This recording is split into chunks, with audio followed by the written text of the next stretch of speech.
Juan Kapitulo 6, versikulo 35.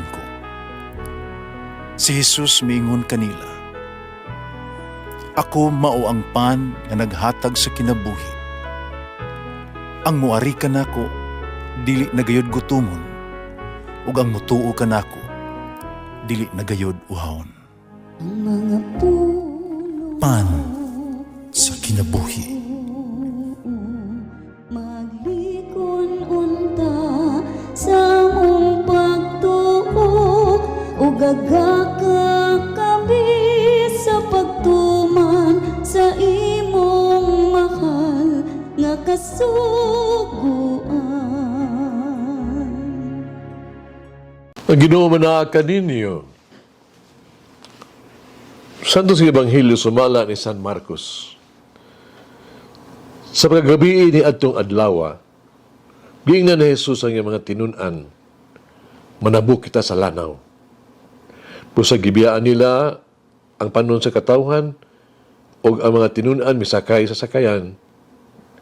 Nagisakyan ni Jesus ug siya gidala nila. May ubang mga sakayan usab didto nga mihuros ang kusog ng hangin o hisabuan ang sakayan sa balod ug hapit na puno sa tubig ang sakayan. Apan, natulog si Jesus nga nag-unlan dito dapit sa ulin. Ibukaw siya sa mga tinun-an nga nag-ingon, "Matutudlo, wala ka ba mabalaka, nga hapit naman kita malunod." Ibangon si Jesus, ug iyang gipahunong ang hangin, o mga balod, gina niya hunong. Umihunong ang hangin, mibanos ang balod, mibanos ang kalinaw. Kanya miingon si Jesus kanila, "Nganong nalisang man kamo? Wala ba day kamo pagsalig?" Apan nalisang sila, ug napakutan anay, kinsa man kining tawhana, nga bisan gani ang hangin o mga balod, mutuman man kaniya. Ang Ebanghelyo sa Ginoo. Pasalamati ang Ginoo kay siya maayo, ang iyang gugma mulungtad hangtod sa kahangturan. Pasalamati ang Diyos sa tanang mga Diyos, ang iyang gugma malungtaron. Pasalamati ang Ginoo sa mga Ginoo, ang iyang gugma balungtaron.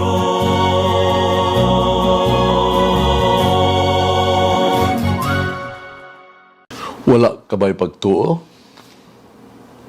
Kung ikaw naa sa posisyon sa mga disipulo ni Jesus, ni Ebanghelyo karon, mahadlo ba ka usab ikaw? Mahadlog ka ba? Pabalaka ka ba? Ubang kang Jesus, wala giti angay kahadlukan. Kung si Jesus, ubarog tupad ka nato, unsa may atong bation? Kinahanglan mo bati kita og kalig-on og luwas.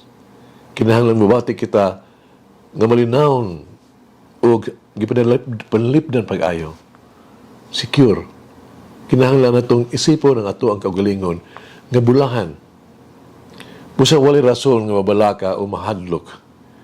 Dili kinahanglan nga magduha-duha o mawadaan kita kadasig, dili ba? Ang mga disipulo ni Jesus, kulang gihapon sa pagtuo. Kinahanglan mo salig unta sila kang Jesus ug dili mo bati og kahadlok. Kinahanglan mo tuo una sila kang Jesus ug dili og tangan o paglaom o despair. Kinahanglan mo salig sila kang Jesus o dili sila mo reklamo. Matutudlo kung panila wala ka ba magtagad nga mga wala na kita, malunod na kita. So wala pa kita mangutana o musinggit ang Diyos na hibalo na nato sa atong panginahanglan. Nasayo na ang Diyos kung unsa kadako ang ato ang paningkamot o pagigbisog. Sinahibalo sa ato ang mga kahadlok. Sinahibalo sa ato ang kabalakaw, sa ato ang kawalay kasiguruan. O ang Diyos kanunay nga mubuhat ug usa ka butang nga talagsaon alang kanato. Siya mianhi kanato aron pagtubag sa mga pangandoy sa ato ang kasing-kasing, pagwagtang sa ato ang pagduha-duha, pagsulbad sa ato ang dagko mga problema, o pag-ayo sa ato ang grabe nga mga sakit. Sigurado nga payon sa Dios ang mga gubot ug unos sa ato ang kasing-kasing, dili kita niya biyaan. Nganuman, kinitungod kay ang Dios na kanunay gugma na uban kanato. Kanunay siyang nag-uban kanato aron luwason kita gikan sa mga sala ug luwason kita gikan sa mga kasamok. Pagbaton lang ug pagtuo sa Dios, salig lang kaniya. So maghilo karon, si Jesus mihimog talagsaong milagro. Una-una alang, gipakalma ni Jesus ang usa ka kusog kang unos. Yung gibadlo ang hangin, umiingon sa dagat, paghilom, dinhi dili tuyo ni Jesus, aron siya daigon, aron kita mahingangha sa iyang mga gahom, siyang gahom ipakita, pagbando sa kinayahan. Ang tuyo ni Jesus mao, nga kita mutuo kaniya. Giunsan, sa unsang pagiya. Kung si Jesus makabuntog sa unos, ang dili man siya makakalma sa to ang personal nga mga unos o pinakalawang jud kaayong mga kasamok sa kinabuhi. Sa unsang pagiya si Jesus dili makatubang sa tuang dili maihap nga magpanginahanglan o makaayo sa tong daghang mga kasakit. Sa unsang pagiya si Jesus dili makabuntog sa kamatayon o makapalingkawas ka nato gikan sa pagkaulipon sa sala. Siya karon nagsulti ka natong tanan nganong nahadlok man kamo, wala ba kamo'y pagtuo. Sugilanon kini sa usa ka tawag na tuga atong isuon. Pung paniya, na kami gamay nga basakan sa lugar ko nga diyan niya natawhan, diyan siya nagtubo. Ilang family farm. Pung panagitudluan ko sa akong namatay nga amahan, sa pagdaro, pagpugas, pag-ani sa humay, mais o pakwan. Nakasakay ko kabaw, drive o balsa, o matang higayon nga gini mo igo ang dalugdog santa magtrabaho ako sa hawan nga umahan. Kanunay kong mag-ampo sa usa ka bubo nga pag-ampo, agi tudlo ka na ako sa namatay na akong inahan. Nga sublion, Jesus parisip. Sultihan ko sa ako ang mga ginikanan na agkatong usa ka pangamuyo nga naghatag og panalipod sa katalagman pinaagis proteksyon sa Sagrada Familia, Jesus, Maria, Jose. Nagunang ako, kundiin nila hibalaan ang pinamubo kayo ba, the short, mga pag-ampo, haron gikan ni anang igayuna, kanunay na akong i-recite pong paniya, kana nga mag-ampo matahigayon nga moabot ang usa ka lisod nga sitwasyon. Kung pwede na ilahan ako sa Tomas Aquinas sa dihang naapa ko sa minor de edad sa seminaryo.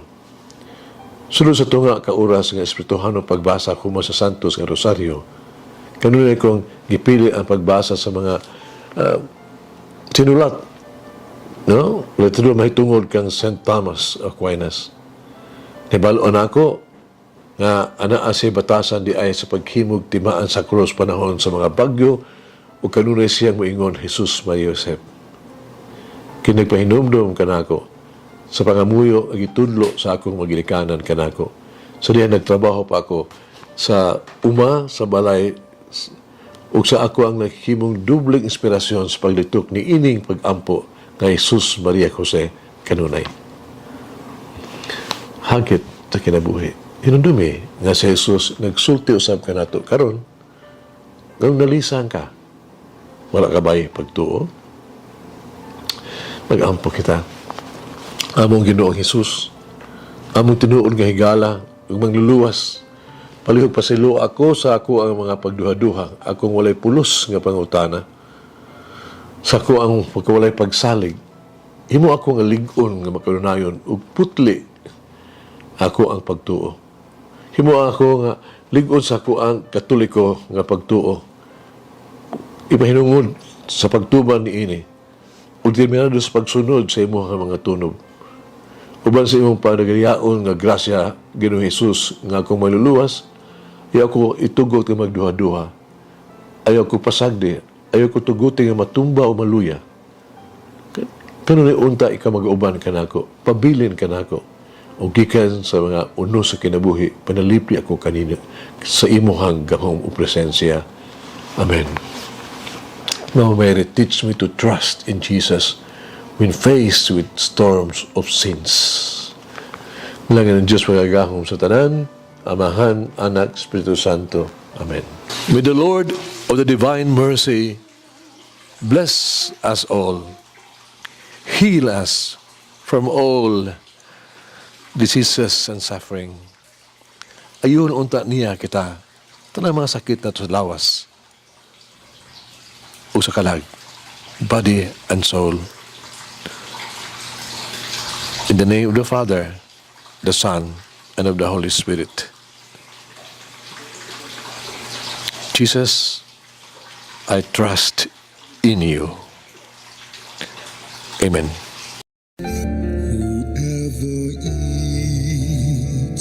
The bread of life will never hunger, says the Lord. Kay galaan inyong nabati ang pagpaambit ug hamubong pamalandong sa pulong sa Dios pinaagi sa tulumanon pan sa kinabuhi nga gidumala ni Monsignor Daddy Silva. Hangtod na usab sa sunod higayon, daghang salamat. The bread of life.